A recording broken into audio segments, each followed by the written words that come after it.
Assalamualaikum warahmatullahi wabarakatuh. Halo teman-teman, perkenalkan nama saya Cindy Adzani dengan NIM 123121102. Saya dari kelas 5C, Prodi Hukum Keluarga Islam IAIN Pontianak. Pada kesempatan video ini, saya akan membahas secara singkat dan sistematis mengenai peradilan tata usaha negara atau disebut dengan PTUN. Pada pembahasan ini meliputi dari sejarah PTUN di Indonesia, kompetensi PTUN, objek dan subjek PTUN, alur penyelesaian sengketa PTUN, serta asas-asas dalam hukum acara PTUN. Masuk ke pembahasan yang pertama, yaitu sejarah PTUN di Indonesia. Sejarah PTUN di Indonesia dimulai dengan ide penyelesaian sengketa administrasi sejak masa Hindia Belanda, lalu berkembang pasca kemerdekaan dengan upaya perintisan sejak 1946 dan akhirnya dilembagakan melalui Undang-Undang Nomor 5 Tahun 1986 tentang Peradilan Tata Usaha Negara atau disebut dengan Peratun yang dioperasikan pada 14 Januari 1951 menjadi HUT Peratun dengan pembentukan awal 5 PTUN dan 3 PTTUN. Bertujuan mengontrol tindakan pemerintah secara yuridis dan memberi kepastian hukum bagi warga negara. Dan sebelum adanya PTUN, sengketa antara warga negara dan pemerintah seringkali tidak memiliki jalur peradilan yang jelas. Kehadiran PTUN menjadi perwujudan prinsip negara hukum atau Rechtsstaat, di mana setiap tindakan pemerintah harus dapat diuji secara hukum. Bahasan yang kedua, kompetensi PTUN.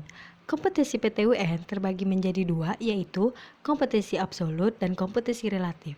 Kompetensi absolut adalah PTUN berwenang mengadili sengketa tata usaha negara, yaitu sengketa yang timbul akibat dikeluarkannya keputusan tata usaha negara atau disebut dengan KTUN oleh badan atau pejabat pemerintahan. Dan yang kedua, kompetensi relatif. Kompetensi relatif berkaitan dengan wilayah hukum pengadilan, yaitu PTUN yang berwenang adalah pengadilan di tempat kedudukan tergugat atau sesuai ketentuan peraturan perundang-undangan. 3. Objek dan subjek PTUN. Objek sengketa PTUN adalah keputusan tata usaha negara atau KTUN, yaitu keputusan tertulis yang dikeluarkannya oleh badan atau pejabat TUN bersifat konkret, individual, dan final, menimbulkan akibat hukum bagi seseorang atau badan hukum perdata. Pasca berlakunya Undang-Undang Administrasi Pemerintahan, objek sengketa PTUN juga diperluas mencakup tindakan faktual pemerintahan. Dan yang subjek sengketa PTUN adalah terdiri dari penggugat dan tergugat. Penggugat yaitu orang atau badan hukum perdata yang merasa dirugikan, dan tergugat yaitu badan atau pejabat tata usaha negara yang mengeluarkan keputusan. Yang keempat, alur penyelesaian sengketa PTUN. Adapun skema yang dapat saya sampaikan terkait penyelesaian sengketa TUN yaitu terbagi menjadi dua, upaya administratif dan peradilan. Upaya administratif terpecah lagi menjadi dua, yaitu keberatan dan banding administratif. Keberatan diajukan ke Peraturan Tata Usaha Negara, Pengadilan Tinggi Tata Usaha Negara, dan Mahkamah Agung. Banding administratif diajukan ke Pengadilan Tinggi Tata Usaha Negara dan Mahkamah Agung. Pembahasan yang kelima, asas-asas dalam hukum acara PTUN. Beberapa asas penting dalam hukum acara PTUN antara lain, yang pertama, asas legalitas. Setiap tindakan pemerintah harus berdasarkan hukum.